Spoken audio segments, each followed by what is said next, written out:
금융당국이 최근 무더기 하한가 사태 원인으로 지목된 차액 결제 거래 CFD 중개사 키움증권에 대한 현장 검사에 착수했습니다.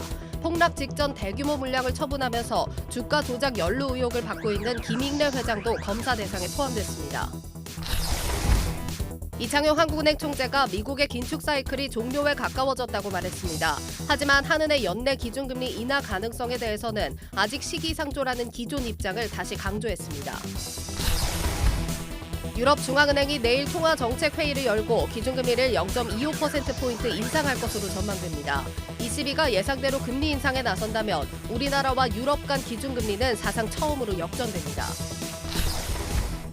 반도체 한파 속에 2분기 적자가 예상되는 삼성전자가 폴더블폰 출시를 예년보다 한 달 앞당겨 실적 방어에 나섭니다. 특히 중국 업체들에 이어 구글도 폴더블폰을 내놓을 예정이어서 조기 출시를 통해 점유율 방어에 나설 계획입니다.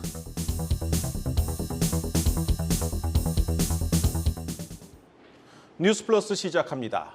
금융당국이 최근 주가 폭락 사태의 원인으로 지목된 차익결제 거래 CFD와 관련해 키움증권에 대한 본격적인 조사에 착수했습니다. 폭락 직전에 대규모 물량을 처분해 논란의 중심에 선 오너 김익래 회장도 검사 대상에 포함됐습니다. 이런 가운데 이원석 검찰총장은 주가 조작에 가담한 세력과 부당이득을 취한 이들을 엄정 처벌하라고 지시했습니다. 첫 소식 오민지 기자가 보도합니다. 오늘 오전 금융감독원은 SG증권발 하한가 사태와 관련해 이곳 키움증권의 차액결제 거래 CFD 관련 검사에 착수했습니다.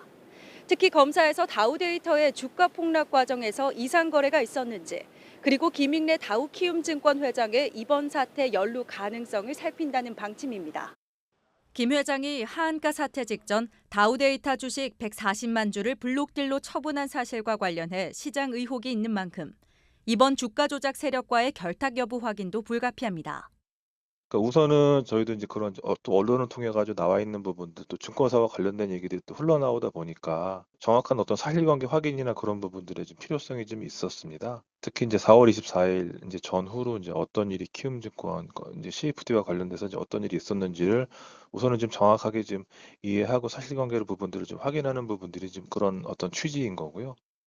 금감원은 이번 검사 결과를 바탕으로 CFD 거래가 많은 나머지 증권사에 대해서도 검사가 진행될 수 있다는 입장입니다.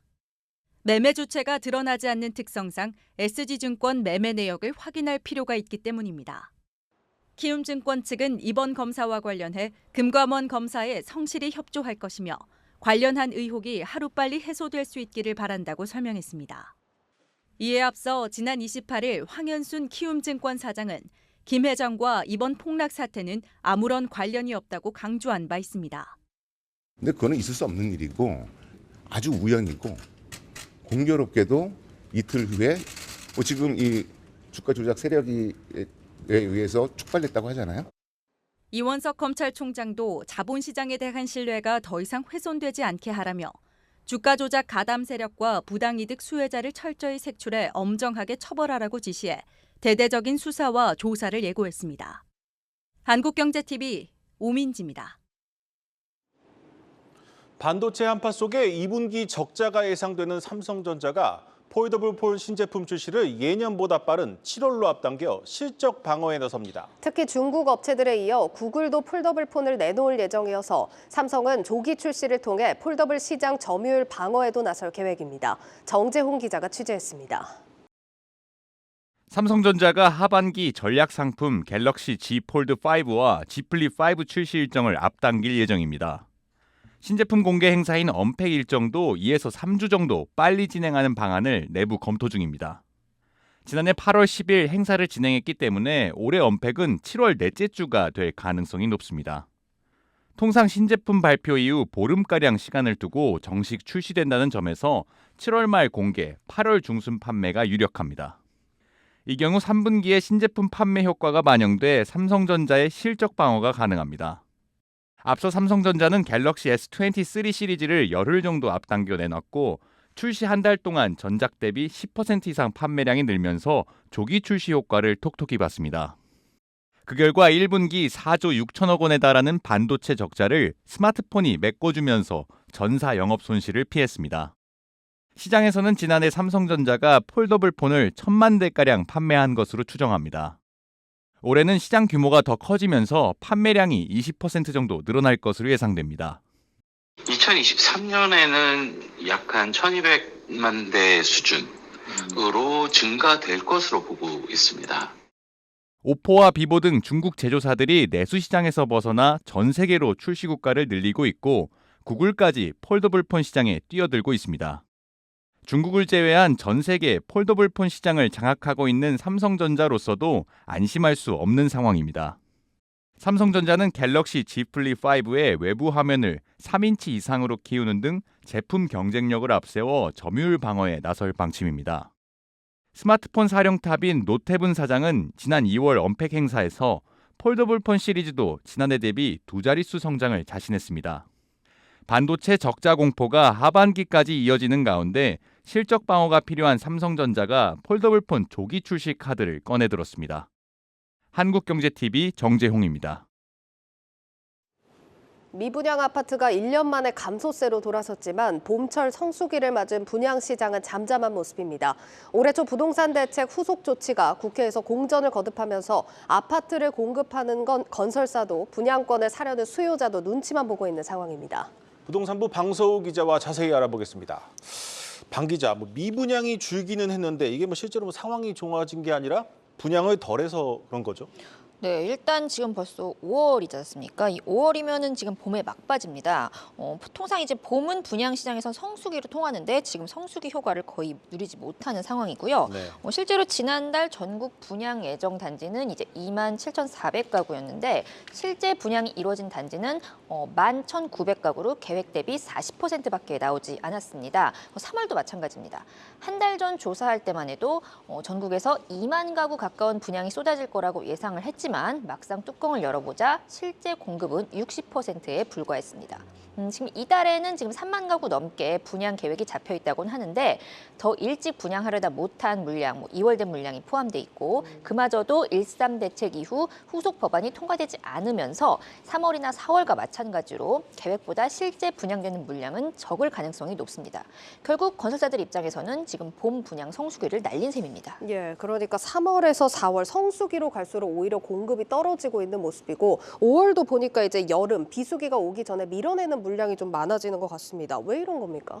일단 분양권을 사고 파는데 가장 큰 걸림돌이 제거되지 않았기 때문입니다. 정부가 분양 시장을 살리기 위해서 이제 올해 초 1.3 대책을 내놨는데요. 수도권 기준 최대 10년이던 전매 제한을 풀고 최대 5년에 달하는 실거주 의무를 폐지하는 것이 이제 골자입니다. 문제는 전매 제한만 풀렸다는 겁니다. 이 전매 제한 기간 단축은 주택법 시행령 개정만으로 가능하기 때문에 지난달 7일부터 이제 시행이 됐습니다. 하지만 실거주 의무 폐지는 아예 주택법을 개정해야 합니다.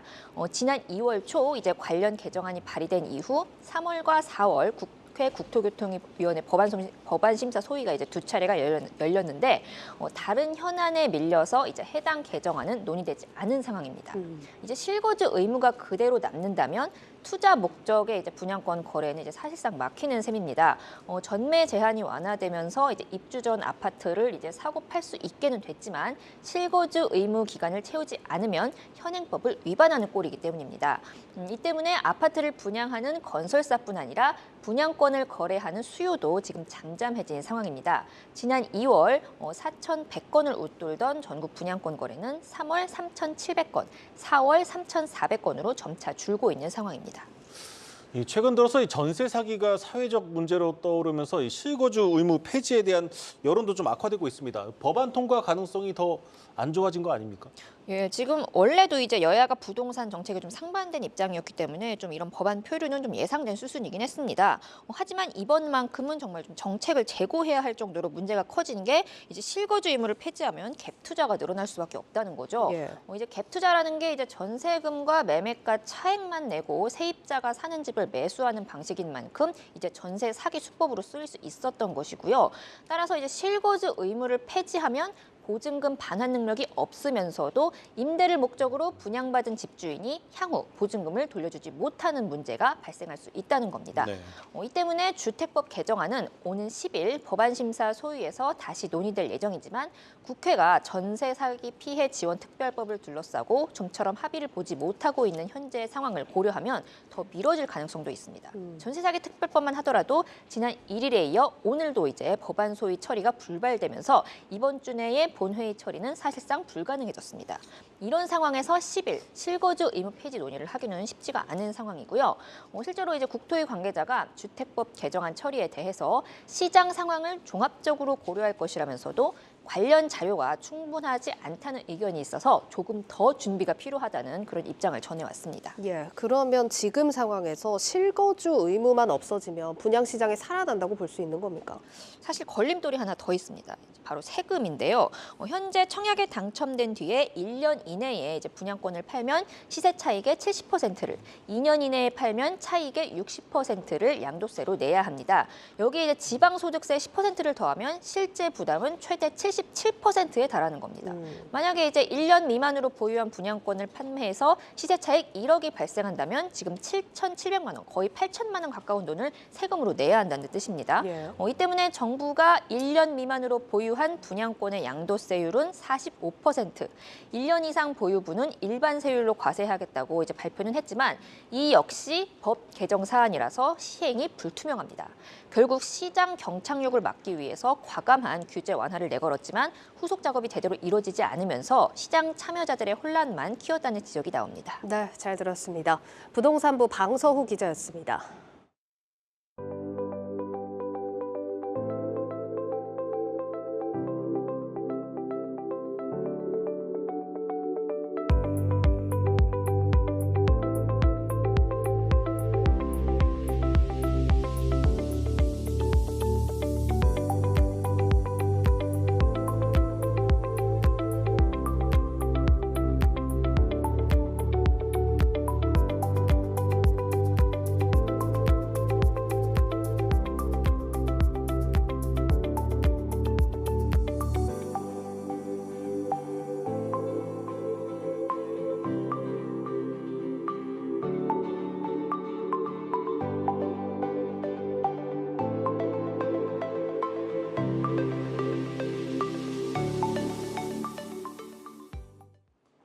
오늘 우리 증시 상황 점검해 보겠습니다. 증시 프리즘 송민화 기자와 함께합니다.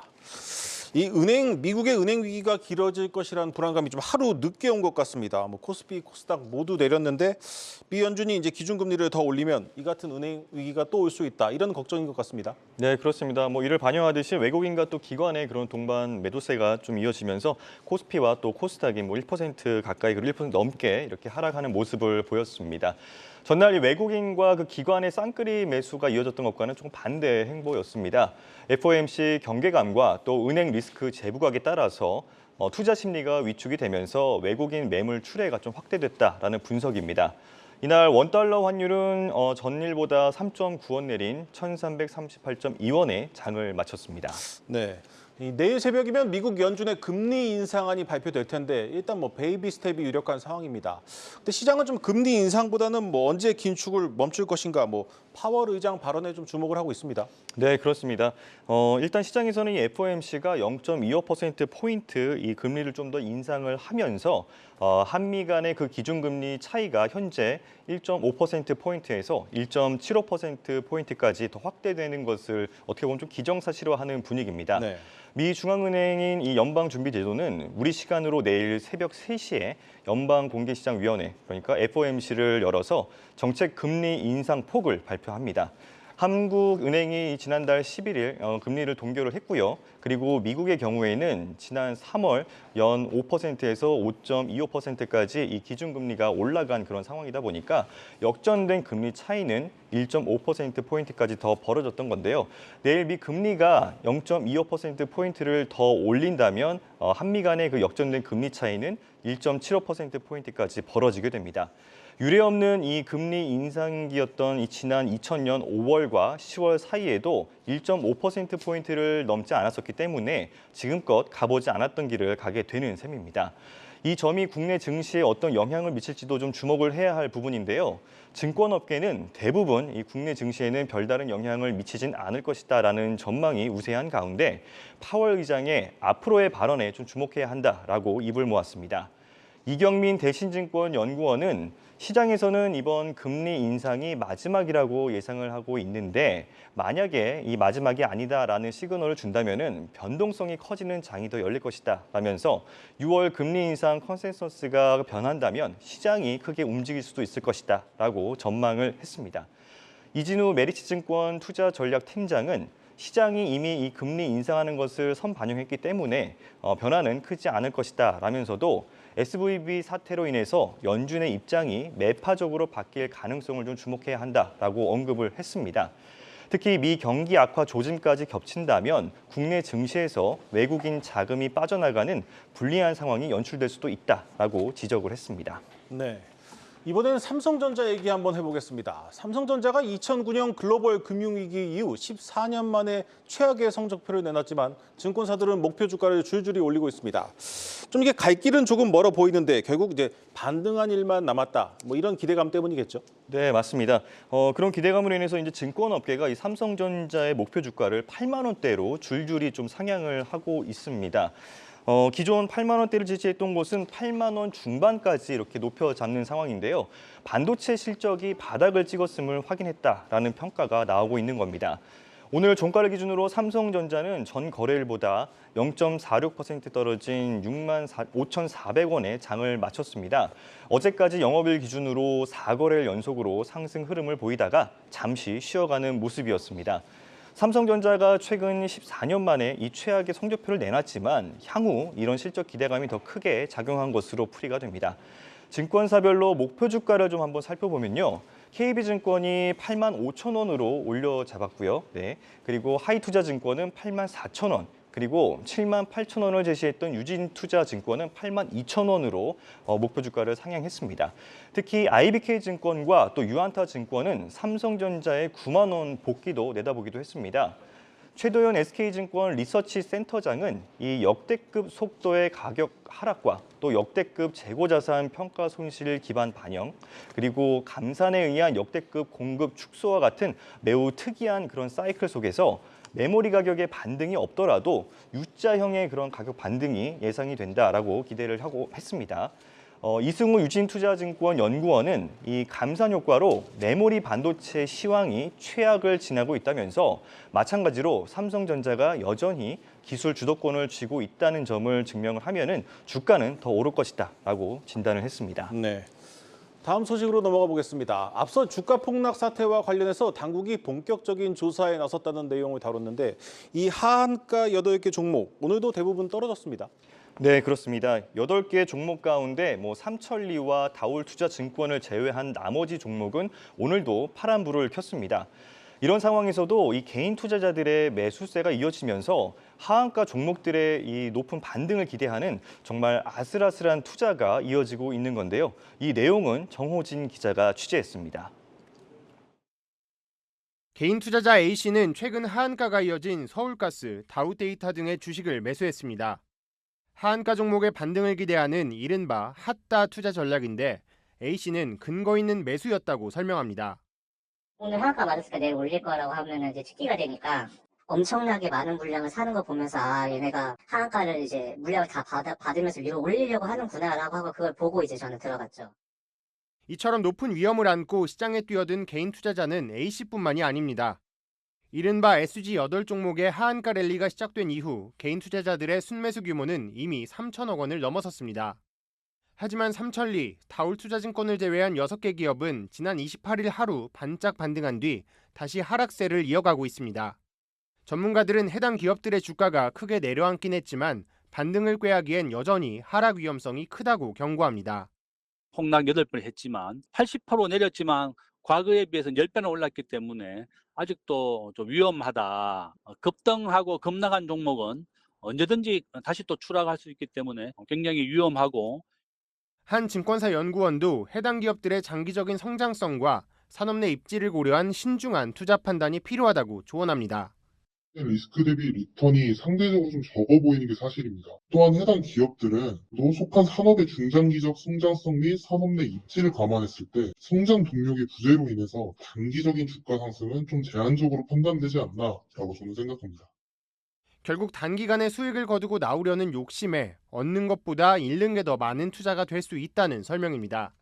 한국경제TV 정호진입니다. 네, 여기까지 듣겠습니다. 증시 프리즘 송민아 기자였습니다.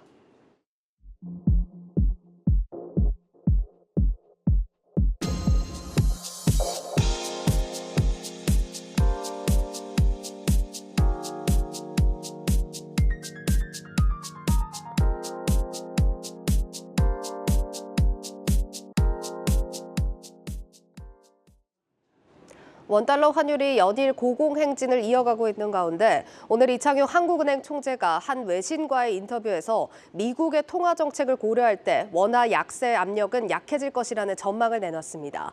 하지만 전문가들은 그 기대감을 반영하더라도 올해 안에 1,300원 아래로 떨어지기는 어려울 것으로 보고 있습니다. 김보미 기자입니다. 1,200원대 초반으로 떨어지며 안정을 찾는 듯했던 원달러 환율이 최근 1,340원대를 찍고 연고점을 돌파했습니다. 석 달 만에 100원 넘게 오른 겁니다. 통상 달러 가치가 하락하면 원화는 강세를 보이기 마련이지만 지난달 원화 가치 하락률은 주요 26개국 가운데 세 번째로 컸습니다. 13개월 연속 무역 적자, 1, 2월 2달 연속 경상수지 적자 등 국내 펀더멘털 악화가 원화 약세를 이끌고 있는 겁니다. 전문가들은 단기적으로 환율 상단을 1,350원에서 60원까지 열어놓고 있습니다. 하반기 전망을 놓고선 미국의 긴축 종료 기대감이 가시화되면서 일부 안정을 되찾을 수 있겠지만 연내 1,300원대 밑으로 떨어지기는 힘들 것으로 내다봤습니다. 미국하고의 경제적 연대는 강해지는 반면 중국과의 연계가 조금 약해지는 그런 모습이거든요. 기대했던 거랑 다르게 중국 경기가 리오프닝돼서 회복이 되더라도 우리나라 수출 경기에 미칠 수 있는 낙수 효과가 제한적일 수도 있겠다. 중국의 제조업 경기 회복이 지연되고 있는 점도 대중국 수출 비중이 높은 우리나라로서는 반갑지 않은 소식입니다. 지난달 중국 제조업 PMI는 전월 대비 2.7포인트 감소하며 4개월 만에 경기 축소 국면으로 돌아섰습니다. 당장 내일이면 결과가 나올 5월 FOMC 영향력은 제한적일 것이라는 데 무게가 실립니다.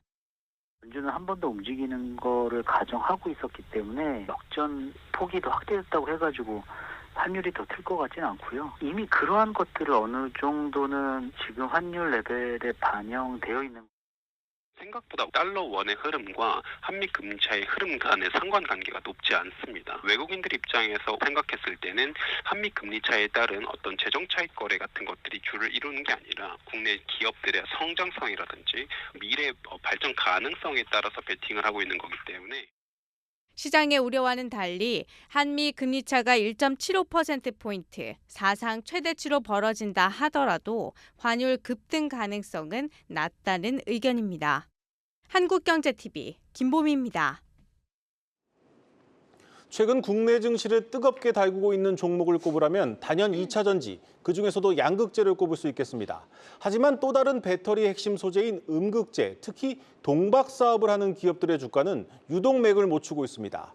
이 동박 기업인 롯데에너지 머티리얼즈도 상황은 마찬가지인데 새 주인인 롯데그룹의 고민이 깊어지고 있다고 합니다. 산업부 김채영 기자와 좀 더 자세히 들여다보겠습니다. 김 기자, 이름도 어렵습니다. 먼저 롯데에너지 머티리얼즈, 이게 일진 머티리얼즈의 새 이름이죠? 네, 그렇습니다. 롯데는 지난 3월 중순 자회사 롯데케미칼을 통해 글로벌 5위 동박 기업인 일진 머티리얼즈 인수를 마무리했습니다. 인수를 마무리한 지는 한 달 반 정도, 롯데의 인수 사실이 알려진 계약 시점으로부터는 약 8개월이 지난 건데요. 이 기간의 주가 흐름을 보시면 평균적으로 6만 원 안팎을 오가고 있습니다. 지난달 초에 7만 원을 잠시 넘었지만 현재는 6만 원 선도 위태로운 상황입니다. 네. 에코프로비엠과 같은 양극재 관련 주들이 연일 최고가를 경신하는 것과 상당히 대조적인 상황입니다. 문제는 롯데는 인수 당시 주당 단가를 13만 원으로 책정했는데 이 가격은 프리미엄 80% 이상을 반영한 가격이었습니다. 네. 지난해 고금리 여파 등 시장 상황을 감안하며 상당히 높은 밸류에이션을 평가한 거였는데요. 아직 인수 초반이긴 하지만 현재 주가는 인수가의 절반 수준에도 못 미치는 수준입니다. 실적 측면에서도 보면 양극재 기업과 직접적으로 비교할 수는 없지만 견조한 흐름을 보이고 있습니다. 올해 1분기 매출 약 1,800원, 영업이익 160억 원을 기록해 전분기 대비 각각 4%, 8% 증가했습니다. 롯데 입장에서는 주가가 계속 하락세를 타고 있어 고심이 깊어질 수밖에 없는 상황인데요. 네. 근데 다만 롯데 에너지 머티리얼즈만 그런 건 아닙니다. 경쟁사인 SK 넥슬리스의 모회사인 SKC, 솔루스 첨단 소재도 비슷한 흐름을 보이고 있습니다. 사실 동박도 양극재와 마찬가지로 배터리의 핵심 소재 중 하나인데 외면을 받는 특별한 이유가 있습니까? 네, 먼저 배터리 소재의 특성에서 그 이유를 찾을 수 있을 것 같은데요. 양극재는 배터리 생산비 중에 40%를 차지하다 보니까 계약 규모도 크고 계약 기간도 깁니다. 네. 특히 최근에 양극재의 핵심 원료인 리튬의 가격이 폭등하면서 매출 증가폭도 더 컸습니다. 매출 증가율이 높다 보니 주가에도 바로 반영이 됐는데요. 반면 동박의 경우엔 음극재를 감싸는 구리 집전체인데 음극재는 배터리 생산비의 10에서 15%를 차지하는 수준입니다. 생산비가 양극재의 3분의 1 수준이다 보니까 매출 규모도 상대적으로 작을 수밖에 없는 겁니다. 또 원재료인 구리는 리튬보다는 희소성이 덜해서 상대적으로 원재료 상승폭이 적고 판가 반영률도 낮은 편입니다. 동박은 제조 과정에서 운전비가 또 중요한데요. 핵심인 전기료가 최근에 오르다 보니까 수익성도 악화될 수밖에 없는 구조입니다. 네. 여기에 지난해 재고 부담 이슈도 컸습니다. 롯데 에너지 머티리얼즈의 경우엔 지난해 재고 자산이 3,050억 원을 기록했는데요. 2021년 대비 재고 규모가 2배 이상 늘었습니다. 동박이 잘 안 팔리고 있다는 의미인 거죠. 고객사의 재고 조정 영향으로 동박 출하량이 부진한 영향이 컸습니다. 이런 이유들 때문에 최근 동박 기업들이 상대적으로 다른 소재 기업들에 비해 저평가돼 있다는 게 업계의 평가입니다. 현재 주가 흐름은 일시적인 현상이라는 건데요. 앞으로 전기차 시대가 본격화되면 동박 기업도 실적은 물론 주가도 수혜를 볼 것이라는 게 업계의 분석입니다. 네, 그런데 이 롯데그룹 입장에서는 이제 배터리 소재를 새로운 성장 동력으로 삼기 위해서 롯데에너지 머티리얼즈를 인수를 한 건데 신경이 좀 쓰일 수밖에 없을 것 같습니다. 현재 좀 내부 분위기는 어떻습니까? 네, 롯데에너지 머티리얼즈의 실적은 올해 2분기부터 롯데케미칼의 연결 실적으로 잡히게 되는데요. 내부적으로도 실적뿐만 아니라 주가 부양 방안을 적극적으로 검토 중이라고 합니다. 네. 다만 현재의 주가 흐름을 관망하면서도 장기적으로는 회사 성장에 초점을 맞추고 있습니다. 롯데케미칼은 최근 2030년까지 전지 소재 분야 매출을 5조 원에서 7조 원까지 올려잡으면서 자신감을 내비쳤는데요. 최근 향후 5년간 5조를 조달해서 신규 투자를 하겠다는 발표도 이런 일환입니다. 앞으로 동박 사업과 관련해서 전폭적인 투자가 이뤄질 것으로 예상되는 부분입니다. 또 올해 눈여겨볼 부분은 롯데가 신규 공급처를 확보할 수 있을지인데요. LG 엔솔이 그간 SK 넥슬리스로부터 공급받던 동박 물량을 줄이기로 하면서 롯데 에너지 머티리얼즈를 신규 파트너로 낙점할 가능성이 있습니다. 네. LG 엔솔의 경우 동박 내재화를 위해 M&A 등을 검토를 했는데요. 최근 파악한 바로는 철회한 것으로 알려지고 있습니다. 네. 롯데 입장에서는 LG 엔솔을 신규 파트너로 확보하게 되면 삼성 SDI에 이어서 안정적인 공급처를 확보하게 되는 겁니다. 네, 그렇군요. 이 고객사들의 늘어나는 수요에 대응하려면 이제 맞춤형으로 생산 능력도 좀 확대를 해야 되는데 롯데에너지 머티리얼즈 증설 계획은 구체적으로 나왔습니까? 네, 롯데 에너지 머티리얼즈는 지금 현재 전북 익산 또 말레이시아의 공장을 가지고 있고요. 올해는 유럽 지역인 스페인의 공장을 착공을 해서 내년 하반기에는 네. 그 본격 가동을 목표로 하고 있습니다. 그리고 또 나아가서 북미 진출도 검토를 하고 있는데요. 이를 토대로 해서 지난해 생산 능력 6만 톤에서 2025년까지는 25만 톤까지 늘리겠다는 계획입니다. 다만 좀 고민스러운 부분이 있는데 최근 미국이 발표한 인플레이션 감축법 때문인데요. 이 IRA 전기차 구매 관련 세액공제 세부 지침을 보면 동박의 경우엔 미국 현지에서 생산을 해야만 하는 배터리 부품에도 해당하지 않고 리튬과 같은 핵심 광물에도 해당되지 않습니다. 동박은 배터리에 필요한 물질인 구성 재료라고만 규정을 했는데요. 네. 쉽게 말씀드리면 동박은 미국 현지에서 만들지 않아도 되고 또 그러다 보니 IRA의 직접적인 혜택 대상도 아닌 겁니다. 네. 그렇다 보니 동박 기업 입장에서는 굳이 북미에 공장을 증설할 이유가 없게 된 것이죠. 그렇지만 고객사인 그 완성차 업체들이 미국 현지에 있고 또 현지에 있어야 또 수주가 쉽지 않겠습니까? 또 게다가 미국 배터리 관련 정책들이 앞으로 어떻게 변할지 몰라서 고민을 하고 있습니다. 경쟁사인 SK 넥실리스의 경우에는 미국 조지아주에 공장을 증설할 계획을 발표하기도 했습니다. 롯데의 경우에도 장기적 관점에서 미국 진출을 검토하고 있습니다. 네, 잘 들었습니다. 산업부 김채연 기자였습니다.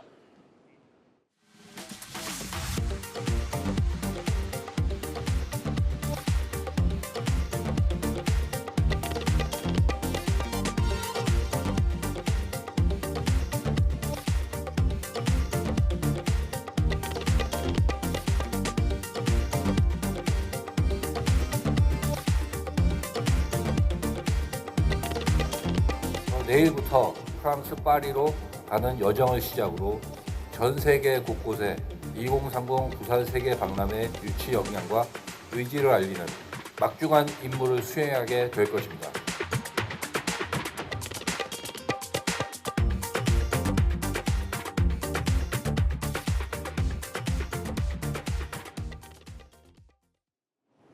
이커머스의 등장으로 위협을 받고 있는 이마트가 대형마트의 본질인 고객 경험을 해법으로 뚜렷한 성과를 내고 있습니다.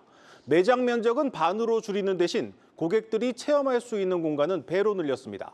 그 효과는 숫자로 나타나고 있습니다. 김예원 기자입니다. 매장 입구로 들어서면 곧바로 유명 맛집들이 즐비하고 마트 한켠엔 채소가 자라고 로봇이 치킨을 직접 튀겨 팝니다. 오프라인 구매가 활발한 신선식품을 전면에 배치하고 구색도 대폭 늘렸습니다. 아이들이 뛰어놀 수 있는 공간, 생선이나 고기를 즉석에서 손질해주는 서비스도 시민들에게 인기가 좋습니다. 또 온라인으로 사는 것보다 여기 오면 이제 그때 가장 좋은 물건들 그런 거가 이제 직접 볼 수 있고 가족들하고 나와서 뭐 여러 가지 방면에서 다양하게 즐길 수 있는 거가 좋은 것 같아요. 이마트가 새롭게 선보인 미래형 대형마트. 대형 행사장이 자리하던 1층엔 인천 지역 야구장의 라커룸을 그대로 가져왔습니다. 이마트는 지난 2020년부터 지난해까지 총 36개 점포를 재단장했습니다. 올해까지 예정된 투자금을 합치면 총 2,850억 원을 투입한 겁니다. 이커머스의 강세도 매서운 데다 편의점과 백화점에도 밀려 대형마트가 지난해 매출 꼴찌로 내려앉았기 때문입니다. 직영 면적은 줄여 수익성을 강화하고 오프라인 경쟁력인 신선식품과 체험형 콘텐츠를 내세워 집객 효과를 노리겠다는 구상입니다. 실제 리뉴얼 이후 한 달간 연수점을 찾은 고객 수는 22% 늘었고 매출은 18% 성장했습니다. 2020년 몰타입으로 재개장한 월계점은 매출 10위권에서 단숨에 1위로 올라서기도 했습니다. 이마트는 올해 7월 킨텍스점 등 10여 개 점포를 재단장할 예정입니다.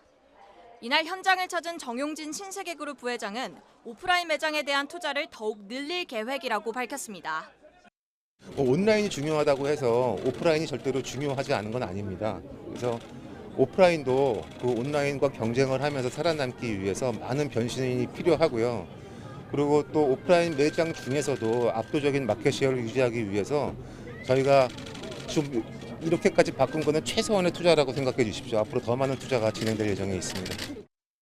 한국경제TV 김예은입니다. 이른바 보톡스 대장주 자리를 놓고 전통의 강자인 메디톡스와 경쟁자 휴젤이 치열한 다툼을 벌이고 있습니다. 시장에서는 대웅제약과의 보톡스 분쟁에서 승리한 메디톡스가 더 유리한 위치를 확보했다고 평가하고 있습니다. 박승원 기자입니다. 메디톡스가 휴지를 제치고 보톡스 대장주에 올라섰습니다. 연초 대비 주가가 80% 넘게 오른 메디톡스의 시가총액은 현재 1조 6,798억 원으로 휴젤보다 3천억 원가량 더 많습니다. 앞서 올해 초만 하더라도 휴젤의 시가총액은 메디톡스를 앞섰습니다. 메디톡스의 시가총액 증가세를 이끈 건 지난 2월 대웅제약과의 균주 출처 분쟁에서 일부 승소한 영향이 큰 것으로 풀이됩니다. 이 재판 결과가 현재 미국에서 진행 중인 휴젤과의 소송에서도 유리한 판결을 이끌어낼 수 있을 것이라는 기대감이 반영되고 있다는 겁니다. 올해 네 번째 톡신 제품의 국내외 출시 가시화 등 본업에서의 성장 모멘텀이 본격화하는 점도 긍정적이란 진단입니다. 여기에 국회에서 논의 중인 보톡스 관리 강화법이 통과될 경우 국내 시장이 메디톡스를 중심으로 재편될 수 있다는 전망도 호재로 작용하고 있습니다. 대웅제약이 아예 생산을 못하고 미국, 유럽한테 수출도 못하고 그러니까 그 시장을 다 메디톡스가 가져간다 이런 논리죠. 반면 경쟁사인 휴젤의 주가는 부진한 흐름을 이어가고 있습니다. 최근 보톨리늄 톡신 제제의 미국 출시가 연기된 데 이어 메디톡스와의 소송 장기화 우려에 따른 소송 비용 증가가 주가 하락을 부채질하고 있다는 분석입니다. 증권가에선 휴젤의 소송 비용이 올해만 220억 원이 넘고 내년엔 240억 원에 달할 것이란 전망이 나오고 있습니다. 과거 대웅제약이 ITC 소송을 하면서 3년간 700억 정도 소송 비용을 집행을 했고 그 사례를 감안해 봤을 때 휴젤 같은 경우에도 유사한 비용이 집행될 거라고 보고 있어서 그 점을 감안해서 영업이익률이 감소한다고. 상황이 이렇자 증권가에선 두 기업에 대한 눈높이를 달리하는 보고서가 잇따라 등장하고 있습니다. 당분간 메디톡스의 보톡스 대장주 지위가 이어갈 것이란 전망입니다.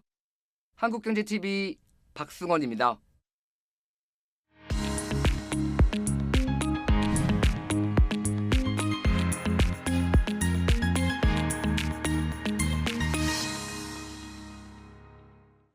네, 9년째 기본 배달료가 3,000원에 고정됐다는 배달 기사들의 주장에 배달의 민족이 필수 유지료라는 개념으로 맞서고 있습니다. 배달 시스템을 유지하려면 일정액의 고정 비용이 반드시 필요하다는 얘기인데 하지만 이미 수천억 원대 이익을 벌어들이고 있는 리딩 기업이 수익 보전에 매몰된 것 아니냐 하는 지적도 동시에 나오고 있습니다. 이 내용은 산업 2부 유호성 기자와 살펴보겠습니다. 유 기자, 지금 배달의 민족 배달 기사들이 기본 배달 요금을 4,000원으로 올려달라 해서 좀 논란이 되고 있죠. 네, 맞습니다. 이 배달의 민족 배달 기사들은 현재 3,000원 수준인 기본 배달 요금을 4,000원까지 올려달라고 이 배민 운영사죠, 우한 형제들에 요구하고 있습니다. 이들은 기본 배달료가 9년째 3,000원 수준으로 동결됐다며 이 불만을 토로하고 있는데요. 특히 배달의 민족이 지난해 4천억 원이 넘는 영업이익을 올린 상황이라 이 기본 배달료를 올릴 수 있는 충분한 재원이 마련됐다, 이렇게 좀 보고 있습니다. 이 배달노조는 지난 1일 배민 본사 앞에서 이런 요구사항 관철을 위한 집회를 열었고요. 또 요구사항이 받아들여지지 않을 경우 오는 5일이죠. 어린이날 하루 동안 파업을 하겠다고 엄포를 놓고 있습니다. 예, 일단 소비자 입장에서 본다면 배달비가 비싸서 이렇게 선뜻 손이 가지 않기도 합니다만 지금 뭐 회사가 4천억 원이나 벌었다고 하고 물가도 사실 많이 오르지 않았습니까? 네, 그래서 아마 이 기본 배달료가 9년째 동결이라는 것이 선뜻 이해가 가진 않으실 텐데요. 이해를 좀 돕기 위해서 이 배달비 구조를 좀 보면요. 이 단건 배달 서비스인 배민원의 경우 이 요금제에 따라 차이가 있긴 합니다만 이 배달비가 6,000원입니다.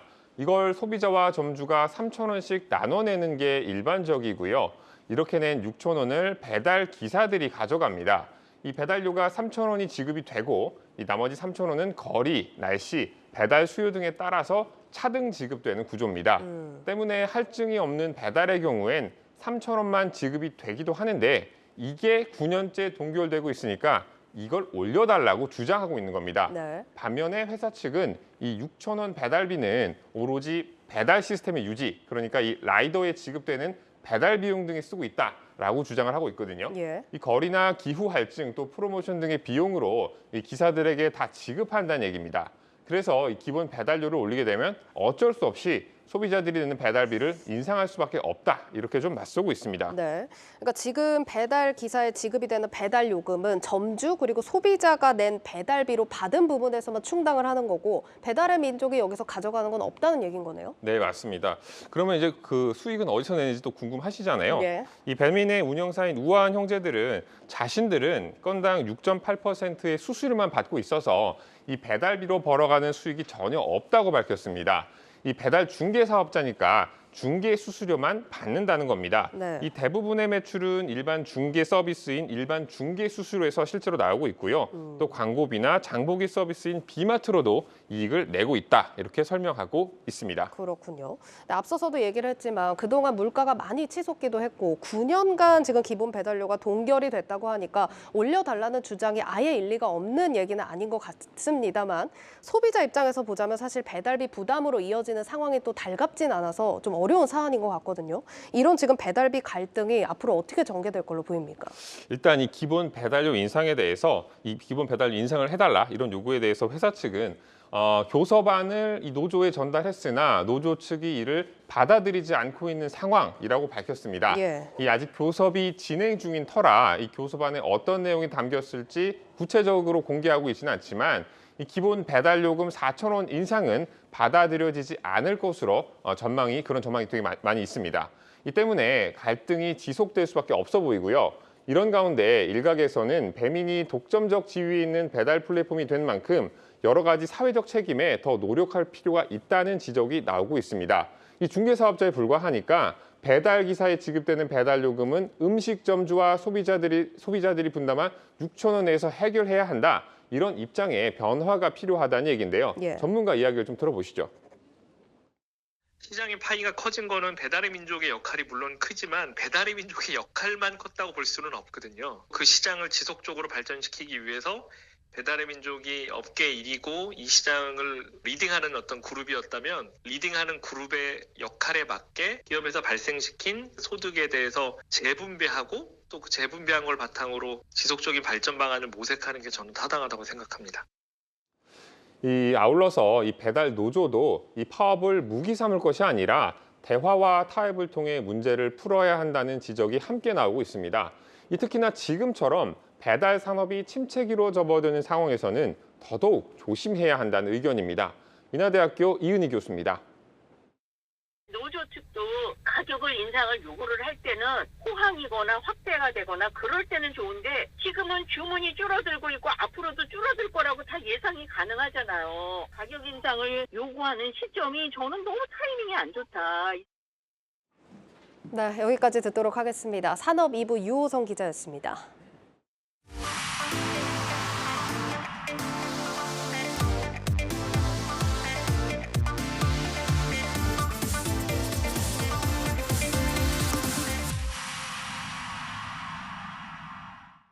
네, 고웨스트 시간으로 이어가겠습니다. 오늘 뉴욕 증시는 FOMC 결과 발표를 하루 앞두고 조금 낙폭이 크게 마감이 된 하루였습니다. 글로벌 콘텐츠부 박찬희 기자와 월가 분석 들여다보겠습니다.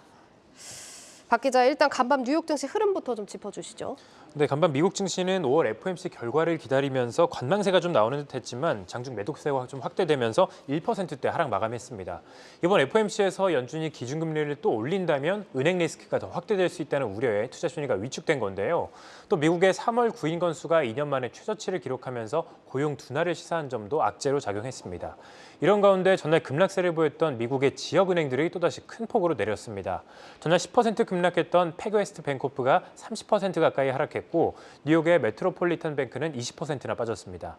그 외에도 웨스턴 얼라이언스 뱅코프, 코메리카, 자이언스 등도 10% 넘게 내렸는데요. 예. 미국 지역은행들로 구성된 SPDR S&P 지역은행 ETF도 6% 넘게 하락했습니다. 이에 대해서 LPL 파이낸셜의 퀸시 크로비 수석 전략가는 연준의 추가 기준금리 인상에 대한 우려가 여전하다면서 은행 리스크는 아직 끝나지 않았고 지역은행과 관련된 상업용 부동산 문제로 확대될 수 있다는 우려도 나오고 있다라고 말을 했습니다. 전문가들은 퍼스트 리퍼블릭 은행이 미국 당국과 대형은행들의 자금 수혈로 회생되는 듯 했지만 두 달이 채 되지 않아서 파산하면서 중소형 은행주에 충격을 주고 있다고 설명을 했습니다.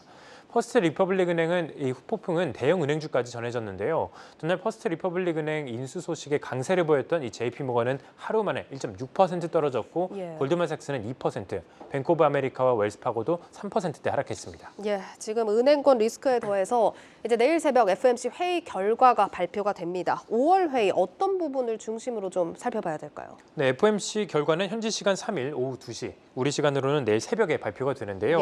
페드워치에 따르면 25bp 금리 인상 가능성은 전날 95%에서 오늘 89%로 조금 내렸지만 여전히 높은 상황입니다. 이는 지난주 미국의 1분기 근원 개인 소비 지출이 전월 4.4%에서 0.5%포인트 오른 4.9%를 기록하면서 아직 물가 압력이 여전하다라는 것을 보여줬기 때문입니다. 시장에서는 베이비 스텝을 거의 기정사실로 받아들이고 있습니다. 만약 예상대로 이번에 기준금리가 25bp 인상된다면 기준금리는 5에서 5.25% 사이까지 오르게 되는데요. 이는 앞서 3월 FOMC 때 공개된 점도표에서 연준 위원들이 전망한 올해 최고 금리 예상치와 같은 수준입니다. 따라서 투자자들은 연준이 이번에 금리를 얼마나 올리는지보다는 향후 연준의 정책 방향성과 올해 최종 금리 수준에 주목할 필요가 있습니다. 네, 시장에서는 25bp 인상을 기정사실화하고 있고 이번이 마지막 인상이냐 아니냐를 두고 좀 의견이 분분한 상황이거든요. 월가 전문가들은 어떻습니까, 의견? 네, 금리 인상 여파로 미국의 은행 리스크가 좀처럼 해소되지 않고 있기 때문에 월가에서는 제롬 파월 연준 의장이 5월을 끝으로 인상을 종료할 것이다라는 그런 시나리오를 제시하고 있습니다. JP모건과 블랙록은 연준이 5월 FOMC에서 기준금리를 25bp 올린 뒤에 동결할 것으로 내다봤습니다. 그러면서 이들은 연내 최종 금리가 5에서 5.25% 사이가 될 것이다라고 전망을 했습니다. 5월 FOMC가 마지막 금리 인상이 될 것이다라는 의견도 나왔는데요. 제니 옐런 미 재무장관은 일부 지역은행들이 파산하는 것을 지켜본 다른 은행들이 대출을 줄이고 건전성 관리를 하고 있다면서 은행 파산 사태가 긴축 효과를 극대화했기 때문에 연준의 추가 긴축이 필요 없어질 수 있다라고 말했습니다.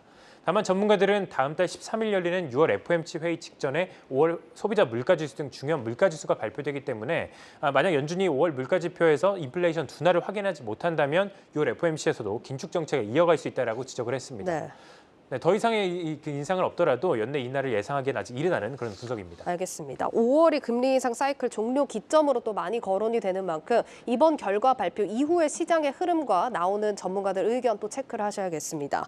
자, 이런 가운데 정재계 인사들은 금리 인상에 대해서 좀 우려하는 목소리를 계속 내비치고 있죠. 맞습니다. 정계에서는 연준의 추가 긴축을 우려하는 목소리가 나왔는데요. 엘리자베스 워런 상원의원과 프라밀라 자야팔 하원의원 등 민주당 상하원 의원 10명은 전날 FOMC 개최에 앞서서 제롬 파월 연준 의장에게 금리 동결을 요청하는 서한을 보낸 것으로 알려졌습니다. 서한에 따르면 연준의 급격한 금리 인상이 수백만 명의 일자리를 빼앗았다라면서 미국 중소기업들을 줄 도산으로 이끌 경기 침체를 막아야 한다라고 밝혔습니다. 앞서 제리 서머스 전 재무장관은 연준의 금리 인상으로 미국의 경기 침체 가능성이 70%까지 높아졌다라고 지적을 했고 일론 머스크 테슬라 CEO도 미국 경제는 이미 완만한 침체 국면에 있다면서 추가 금리 인상을 강행하면 심각한 경기 침체에 직면하게 될 것이다라고 경고한 바 있습니다. 알겠습니다. 자, 이런 가운데 또 한 가지 시급한 이슈는 미국 정부의 셧다운 우려가 점점 커지고 있다는 겁니다. 부채 한도 상향 여부를 두고도 좀 불확실성이 커지는 상황이죠. 맞습니다. 현재 미국의 부채 한도는 31조 4천억 달러로 설정이 돼 있는데 지난해 부채가 불어나면서 올해 1월에 한도에 도달했습니다. 통상적으로 미국 정부는 부채 규모가 상한선에 도달하면 의회의 승인을 받고 부채 상한을 올리거나 유예를 통해서 국채를 발행하게 됩니다. 옐런 장관은 부채 한도를 상향하지 않는다면 6월 1일부터 미국 정부의 재정이 소진돼 정부의 셧다운이 시작된다라고 경고했습니다.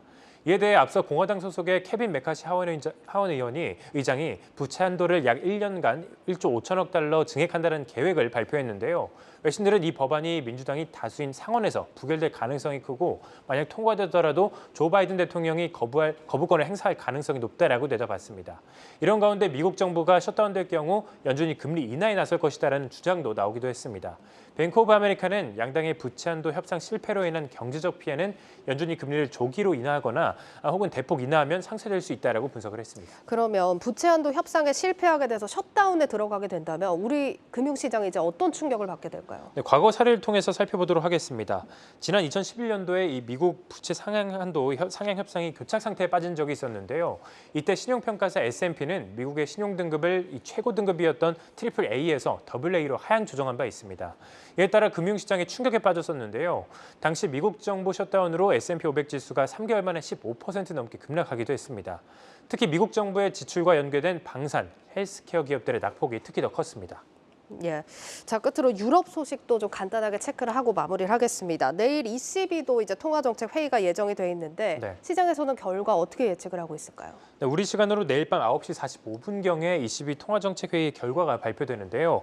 시장에서는 유럽중앙은행이 미 연준과 마찬가지로 베이비 스텝을 밟을 것으로 예상하고 있습니다. 전날 발표된 유로존 4월 물가지표를 보면 소비자 물가지수는 전월 대비 소폭 올랐지만 장기 물가 추세를 보여주는 근원 물가가 무려 10개월 만에 상승폭이 둔화된 것으로 나타나면서 인플레이션 우려를 완화시켰는데요. ECB 통화정책회의를 이틀 앞둔 시점에서 물가 상승세가 진정되고 있다는 점이 확인된 겁니다. 그동안 시장에서는 ECB가 이 기준금리를 50bp 올릴 것이라는 관측이 우세했었는데요. 물론 내일 새벽에 발표되는 연준의 FOMC 결과를 살펴봐야겠지만 현재는 전날 물가지표 발표 이후 25bp 인상론이 급부상한 상황입니다. 네, 여기까지 듣겠습니다. 고웨스트 글로벌 콘텐츠부 박찬희 기자였습니다.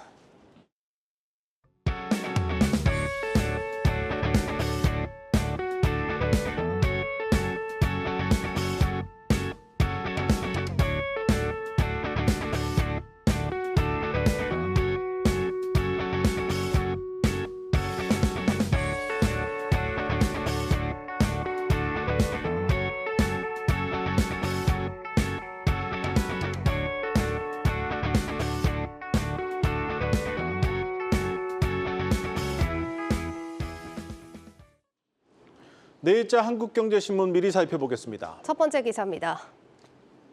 철거까지 마친 수도권의 한 재건축 사업지가 모두 경매에 넘어갈 위기에 처했다는 내용의 기사입니다.